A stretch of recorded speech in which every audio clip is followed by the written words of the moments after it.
Hello everyone, welcome to channel learn with ease. आज का topic है डेप्रिसिएशन का, जिसमें हम सॉल्व करेंगे question number 29 chapter 16 D K Goyal book से, class 11 accounts. Online sessions, online classes के लिए आप मुझे व्हाट्सएप कर सकते हो इस नंबर पर अपना नाम और क्लास। आप मुझे टेलीग्राम पर भी फॉलो कर सकते हो। तो क्वेश्चन में दिया है कि एक कंपनी है वाई लिमिटेड, जिसकी मशीनरी अकाउंट का बैलेंस 1 अप्रैल 2022 को है 8 lakh. Provision for depreciation account का 1 अप्रैल 2022 को ये बैलेंस है आपका 3,10,000, मतलब कि ये ओपनिंग बैलेंस है। ऑलरेडी आपके पास इतनी मशीन का बैलेंस है और इतना इस अकाउंट का बैलेंस है। 1 जुलाई 2022 को हमने एक मशीनरी का पार्ट बेच दिया, जो कि 1 अप्रैल 2019 को हमने 1,20,000 में खरीदा था, 50,000 में बेच दिया। मतलब कि 1,20,000 की मशीनरी को हमने 50,000 में बेचा और 1 जुलाई 2022 को ही हमने एक और मशीन खरीदी 3,20,000 में। डेप्रिसिएशन लगाया जाएगा 15% पर एनम के हिसाब से, ओरिजिनल कॉस्ट मेथड, जहां पर हम जो एसेट की वैल्यू है, जिस कॉस्ट पर हमने इसको खरीदा, मशीनरी को खरीदा, उसी पर आपको हर साल डेप्रिसिएशन लगाना है। बुक्स क्लोज की जाएगी 31 मार्च को, मतलब कि फाइनेंशियल ईयर हो गया आपका। 1 अप्रैल से 31 मार्च आपको बनाना है मशीनरी अकाउंट और प्रोविजन फॉर डेप्रिसिएशन अकाउंट। कैसे बनाओगे देखो, सबसे पहले मशीनरी आपकी एसेट है तो डेबिट साइड पर आ जाओ। ओपनिंग बैलेंस आप दिखाओगे 8 लाख का 1 अप्रैल 2022 को, कि हमारे पास इतनी मशीन है।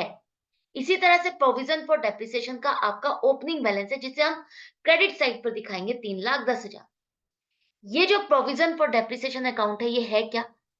मैं हर क्वेश्चन में आपको बताती जा रही हूँ ताकि आपको याद रहे और समझ में आ जाए। प्रोविजन फॉर डेप्रिसिएशन अकाउंट हम उस केस में बनाते हैं जहां जो डेप्रिसिएशन आपको मशीनरी पर लगाना होता है, वो डेप्रिसिएशन हम मशीनरी अकाउंट में क्रेडिट साइड पर ना लिखने के बजाय उसके लिए अलग अकाउंट खोल रहे हैं, प्रोविजन फॉर डेप्रिसिएशन अकाउंट। तो हर साल जो भी डेप्रिसिएशन लगता जाएगा वो आप इस अकाउंट में शो करोगे। तो इसका मतलब क्या है, जो आपकी 8 लाख की मशीनरी आ रही है, जो कि आपने खरीदी है, वो इतने अमाउंट को पे करके आपने मशीनरी खरीदी हुई है। और उस मशीनरी पर अब तक, जब से खरीदा और आज 1 अप्रैल 2022 तक, इतना डेप्रिसिएशन आप लगा चुके हो। तो डेप्रिसिएशन की जो दो एडजस्टमेंट्स होती हैं, एक जो मशीनरी जो एसेट में से आप लेस करके शो करते हो बैलेंस शीट में, ये वो वाला डेप्रिसिएशन है जिसके लिए हम अलग अकाउंट खोल रहे हैं। और जो डेप्रिसिएशन आप प्रॉफिट एंड लॉस अकाउंट में डालते हो, वो खर्चा है। क्लियर है? तो ये हम खर्चे के वाले डेप्रिसिएशन की बात नहीं कर रहे। ये हम जो मशीनरी अकाउंट में से लेस करते हैं, उसको मशीनरी अकाउंट में ना शो करके उसके लिए अलग अकाउंट खोला। यहां तक समझ में आ गया? अब देखो, आप एक मशीनरी को बेच रहे हो, कब बेच रहे हो? 1 जुलाई 2022 को। मतलब कि 1 अप्रैल 2022 से 30 जून 2022 तक आप उस मशीन को यूज कर रहे हो। वो मशीन आपकी 1,20,000 की थी, तो उस पर डेप्रिसिएशन सोचो कितना बनेगा, कितना होगा, कैलकुलेट करो। जब आपने खरीदी थी, कब खरीदी आपने इसको? 1 अप्रैल 2019 में आपने इसको खरीदा था, तो 1,20,000 पर 15% के हिसाब से पूरे साल का डेप्रिसिएशन 18,000 बनेगा। उसके अगले साल 20-21 में पूरे साल का 18,000, 21-22 में पूरे साल का 18,000, और इस साल जब आप बेचने जा रहे हो तब भी 3 महीने का डेप्रिसिएशन आप लगाओगे, क्योंकि 3 महीने जो आपके पास ये मशीन रही, तो आपने इसको यूज किया होगा, इसकी वैल्यू डेप्रिशिएट हो गई। कितने से? 4,500 से, जो कि डेप्रिसिएशन अभी डला नहीं है। जो ओपनिंग बैलेंस आ रहा है उसमें आपका ये 3,18,000 जो है, सिर्फ वही आ रहा है। सिर्फ उतना ही आपका आ रहा है। 54,000 का आप डेप्रिसिएशन जो लगा चुके हो, वो ओपनिंग बैलेंस में आ रहा है। 4500 का इस साल का डेप्रिसिएशन आपको अभी और खर्चों में डालना है। तो डेप्रिसिएशन अकाउंट तो 4500 हो गया, और ये आपका प्रोविजन फॉर डेप्रिसिएशन अकाउंट में भी 4500 डलेगा, ताकि इतने से आपकी एसेट की वैल्यू कम हो जाए। अब प्रोविजन फॉर डेप्रिसिएशन अकाउंट में से हम इस मशीनरी पर जितना डेप्रिसिएशन आज तक लग चुका है, उसको यहां से निकाल देंगे, हटाएंगे।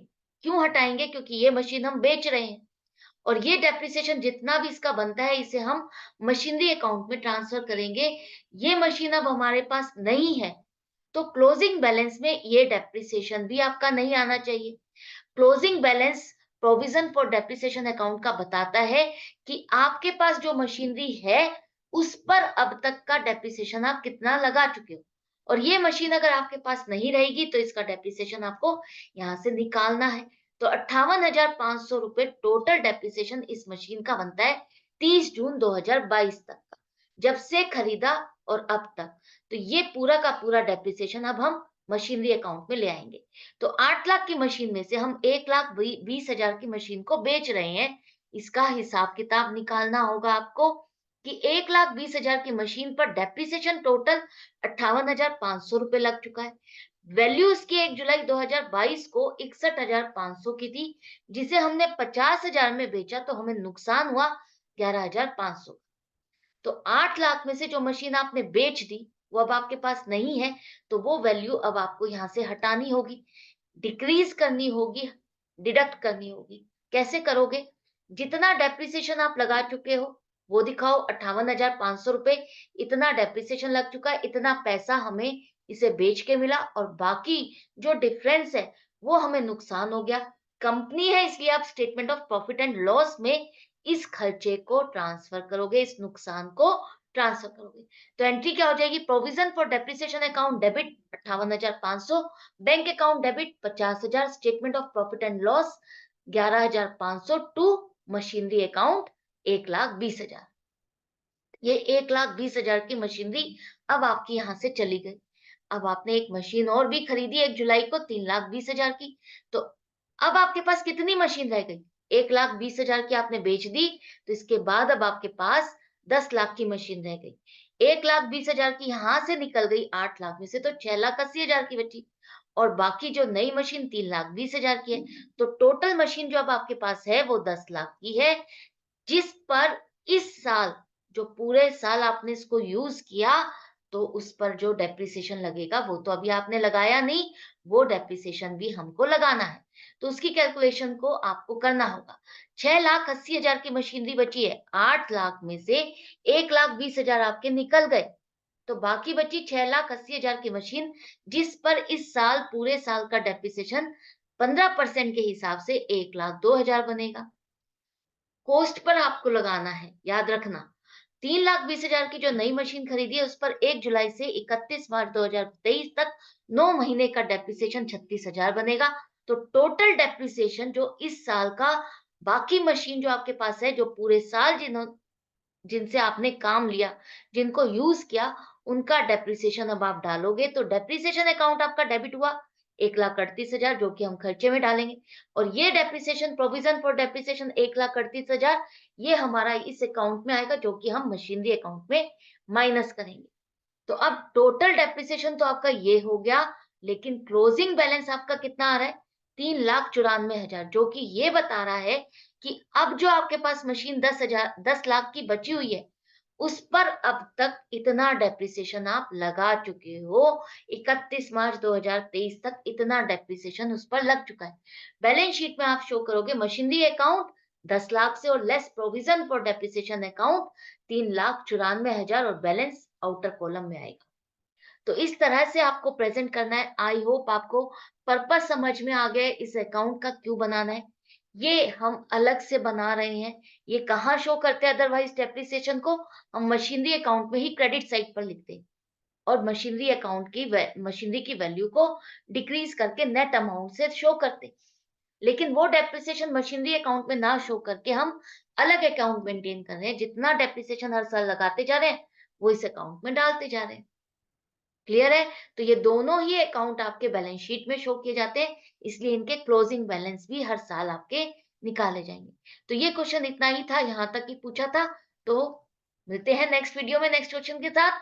अपनी प्रैक्टिस आपको जारी रखनी है, क्योंकि हर क्वेश्चन को सॉल्व करना है। जितना सॉल्व करोगे, प्रैक्टिस करोगे, आपके ही कॉन्सेप्ट स्ट्रॉन्ग होंगे। Goodbye and take care.